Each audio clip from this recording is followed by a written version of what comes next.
Okay guys, 3-in-1 Bendo machine with foaming machine. So nakalagay dyan, water, shampoo, gripo. Yun yung request ng ating client from Zamboanga. So bago natin i-ship, i-demo ko muna yung specs ng machine. Okay. So ito, naka-indicate yung coins na tinatanggap. Tapos with foaming machine na siya, naka-separate naman yung tubig saka shampoo. So may sample tayong 4 liters na shampoo sa isang bucket na tubig. Okay. So ito yung try natin dun sa water. Okay, so mayroon ako ditong sample ng motor ng power spray 1.5 horsepower. So pwede rin dyan plunger.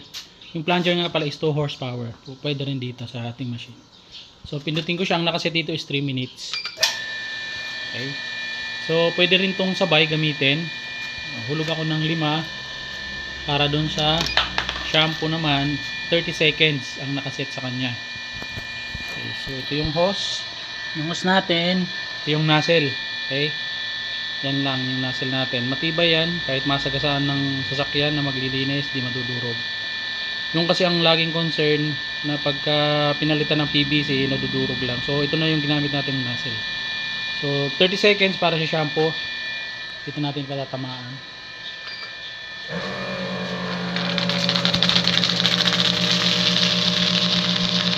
So yan yung quality ng foam niya.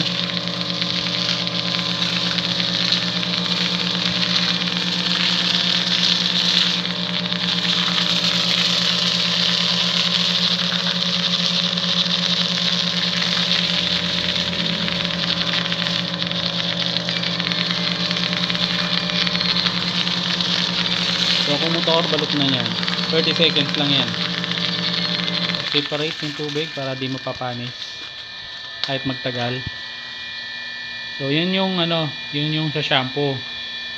So pwede rin sa gripo.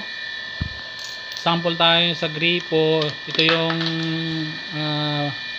gagamitin, solenoid na 220 volts. So nagsample tayo ng electric fan na yun. So pipindutin ko yung sa gripo. Ayan. So yun, nakaset naman dito is 50 seconds para sa kanyang gripo. Okay. So ano nga ba yung box natin? Gawa sa pinolik yung box natin na 3/4. Ganyan yung kapal ng ating box. Yan, 3/4 yan. So may lock siya. Yung lock nya. So matibay na matibay yan. Ngayon kulay puti siya kasi coated siya